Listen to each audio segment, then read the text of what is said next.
नमस्कार। हम में से कई लोग हैं, शायद ज्यादातर, जो ये सोचते हैं कि भाई अमीर बनना है तो रास्ता सीधा है। हम्म। या तो कोई मोटी तनख्वाह वाली नौकरी हो या फिर अपना कोई बड़ा सा बिजनेस, हम्म। है ना। पर क्या क्या ये वाकई पूरी कहानी है या इसमें कुछ और भी है जिसे हम देख नहीं पाते? आज हम इसी सवाल को थोड़ा कुरेदने वाले हैं। हमारे पास एक स्रोत है, दिमाग और पैसे का रिश्ता। उसके कुछ अहम हिस्से हैं और ये ना वाकई सोचने पर मजबूर करते हैं। मतलब ये बताते हैं कि पैसा कमाना, उसे संभालना, ये हमारी नौकरी या बिजनेस से कहीं ज्यादा हमारी अपनी सोच से जुड़ा है। हाँ। हमारे अंदर क्या चल रहा है उससे। स्रोत का जो मुख्य तर्क है वो बड़ा दिलचस्प है।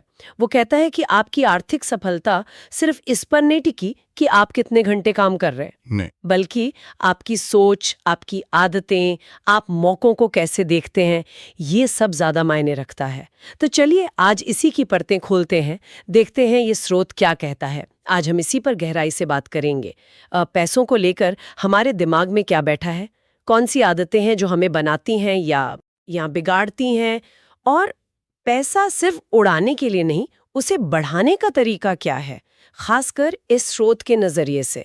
तो शुरू करते हैं सबसे अहम चीज से, मानसिकता, माइंडसेट जिसे कहते हैं।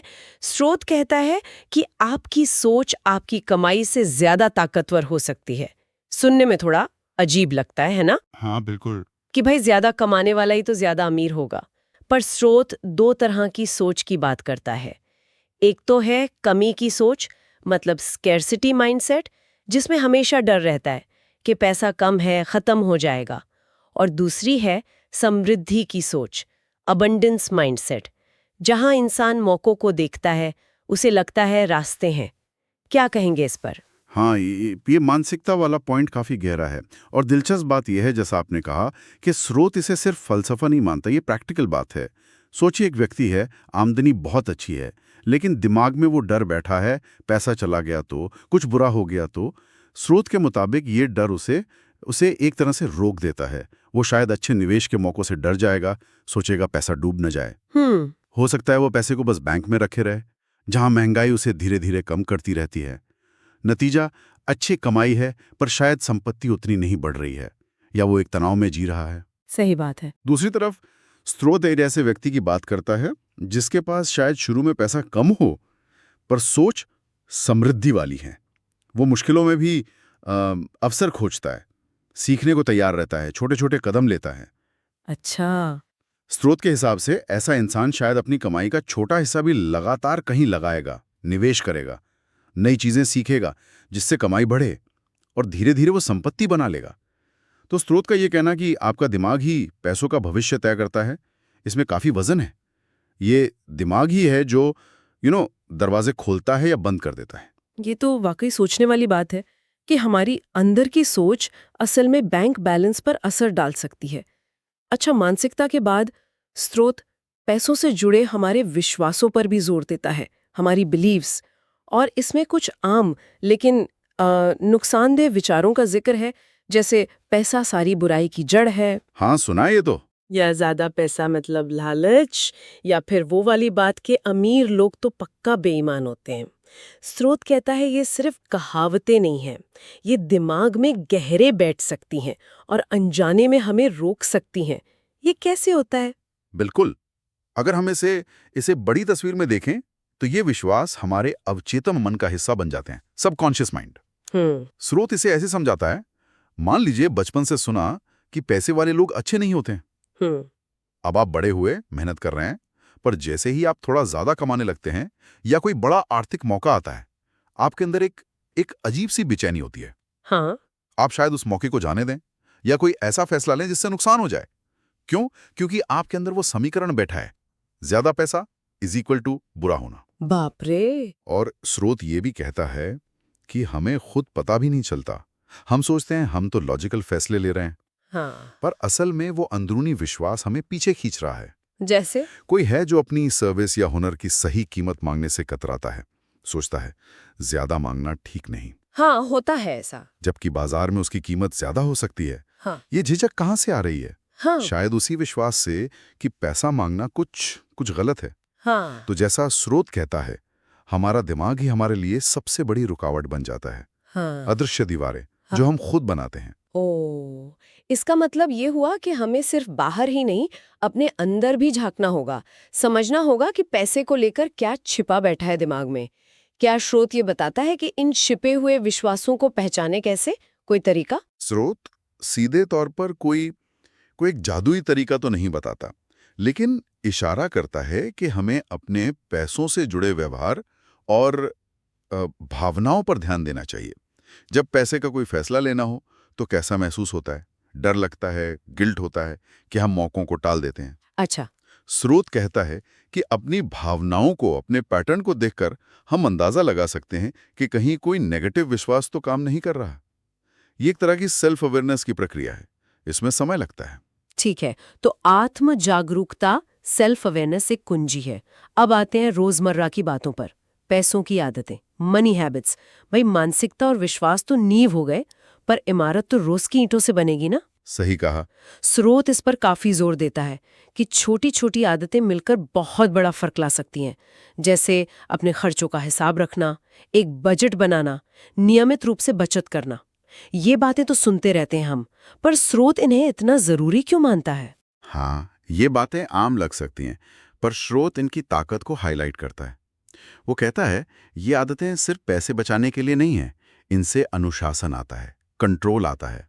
अच्छा। जब आप खर्चों पर नजर रखते हैं तो पता चलता है पैसा जा कहाँ रहा है। ये जानना ही अपने आप में शक्ति है। स्रोत इसे ऐसे समझाता है, जैसे बिना ये जाने कि नाव में छेद कहाँ है, आप उसे ठीक कैसे करेंगे। सही उदाहरण है। बजट आपको दिशा देता है, वो आपकी फाइनेंशियल प्लानिंग का मैप है, और नियमित बचत, वो तो भविष्य के लिए बीज बोना है।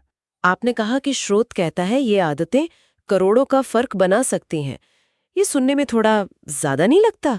क्या स्रोत कोई तर्क देता है कि कैसे छोटी आदतें इतना बड़ा असर डाल सकते हैं? स्रोत सीधे करोड़ों का आंकड़ा शायद ना दे, पर वो इशारा करता है कंपाउंडिंग के सिद्धांत की ओर, खासकर बचत और निवेश के संदर्भ में। मान लीजिए स्रोत के अनुसार कोई व्यक्ति रोज की एक फालतू कॉफी छोड़ दे।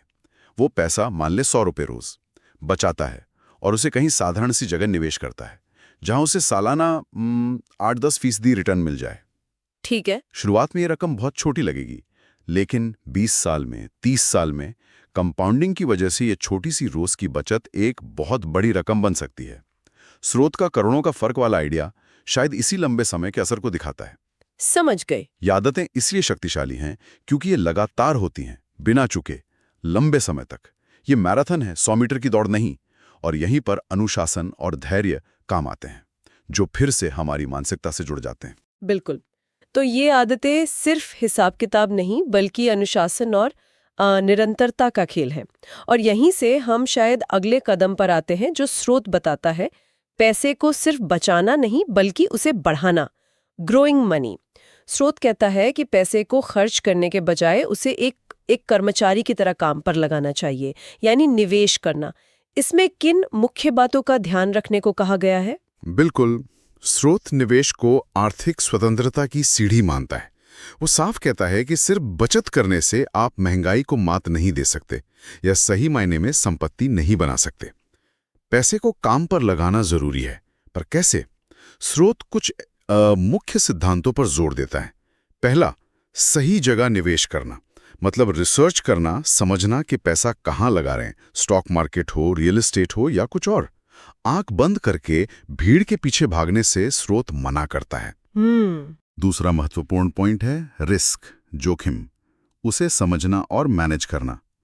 स्रोत ये नहीं कहता कि जोखिम लो ही मत, बल्कि वो कहता है हर निवेश में जोखिम है, उसे पहचानो, उसका आकलन करो, कैलकुलेटेड रिस्क लो और अपनी जोखिम सहने की क्षमता के अनुसार फैसला लो। ठीक है। तीसरा और शायद सबसे मुश्किल है धैर्य, पेशेंस। स्रोत बार बार कहता है कि निवेश कोई जादू की छड़ी नहीं है, यह जल्दी अमीर बनो स्कीम नहीं है। इसमें समय लगता है, बाजार ऊपर नीचे होगा। स्रोत के अनुसार सफल निवेशक वो है जो घबराहट में बेचने के बजाय शांत रहता है, अपने निवेश को बढ़ने का समय देता है। आपने जोखिम की बात की, ये अक्सर लोगों को डराता है ना, निवेश से, इसीलिए कई लोग दूर रहते हैं।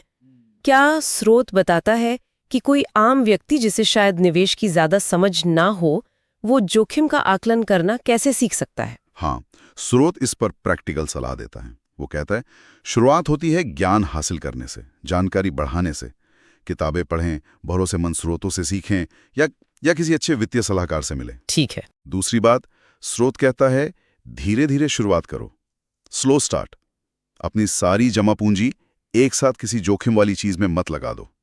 छोटी रकम से शुरू करो, समझो कि वो निवेश कैसे काम कर रहा है, अनुभव लो। तीसरा, डाइवर्सिफिकेशन का सिद्धांत, यानी सारा पैसा एक ही जगह मत लगाओ, उसे अलग अलग तरह के निवेशों में बांटो, ताकि अगर एक जगह नुकसान हो तो दूसरी जगह से कुछ सहारा मिले। स्रोत का संदेश है सबसे बड़ा जोखिम है अज्ञानता। जानकारी और सावधानी से जोखिम को कम किया जा सकता है। ये काफी प्रैक्टिकल सलाह है। तो हमने मानसिकता, विश्वास, आदतें और पैसे बढ़ाने के तरीकों पर बात की, जैसा कि इस स्रोत में बताया गया है। अगर इन सबको जोड़कर देखें तो सार क्या निकलता है? ऐसा लगता है ये सब अलग अलग नहीं है, एक ही तस्वीर के हिस्से हैं। एकदम सही कहा आपने। स्रोत का केंद्रीय संदेश यही है कि ये सारी चीजें आपस में गुथी हुई हैं, कनेक्टेड हैं। आपकी मानसिकता आपके विश्वासों को बनाती है, आपके विश्वास आपकी आदतों को चलाते हैं, और आपकी आदतें तय करती हैं कि आप पैसा बचाने और बढ़ाने में कितने सफल होते हैं। स्रोत इस पूरी प्रक्रिया को अंदर से बाहर की तरफ देखता है। बाहरी सफलता यानी पैसा, संपत्ति, वो सिर्फ नतीजा है। असली खेल तो अंदर चल रहा है, दिमाग में। तो इस सब का मतलब क्या निकलता है? क्या हम ये कह सकती हूँ कि अमीर बनना सिर्फ एक गणित या अर्थव्यवस्था का मामला नहीं, बल्कि ज्यादातर एक मनोवैज्ञानिक प्रक्रिया है? हाँ, स्रोत का निचोड़ काफी हद तक यही है। वो बार बार दोहराता है, अमीरी बाहर से नहीं आती, वो पहले दिमाग से शुरू होती है। ये तीनों स्तंभ, पॉजिटिव और यथार्थवादी विश्वास, अनुशासित और सोची समझी आदतें, और पैसे को धैर्य और समझदारी से बढ़ाने का नजरिया, ये सब मिलकर उस मानसिकता को बनाते हैं जिसे स्रोत धन निर्माण मानसिकता कहता है, वेल्थ बिल्डिंग माइंडसेट। स्रोत में एक सूत्र भी दिया गया है जो शायद इस पूरी चर्चा का सार है। असली अमीरी बराबर है स्मार्ट दिमाग जमा सही फैसले जमा लगातार मेहनत। अच्छा, ये सूत्र क्या है? असली अमीरी बराबर है स्मार्ट दिमाग जमा सही फैसले जमा लगातार मेहनत। इसमें तीनों चीजों का बैलेंस जरूरी है। सिर्फ स्मार्ट दिमाग काफी नहीं, अगर फैसले गलत हों या मेहनत ना हो। सिर्फ मेहनत भी शायद काफी ना हो, अगर दिमाग में नेगेटिव विश्वास भरे हों और फैसले जल्दबाजी में लिए जाएं। ये सूत्र स्मार्ट दिमाग, सही फैसले, लगातार मेहनत, ये तो काफी शक्तिशाली लगता है। तो अगर हम आज की चर्चा को समेटें तो सबसे अहम बात जो श्रोताओं को याद रखनी चाहिए वो शायद यही है कि उनकी वित्तीय किस्मत काफी हद तक उनके अपने हाथों में है, या यूं कहें उनके अपने दिमाग में है। बिल्कुल। बैंक बैलेंस तो बस बाहर का स्कोर है, असली मैच तो अंदर खेला जा रहा है। बिल्कुल।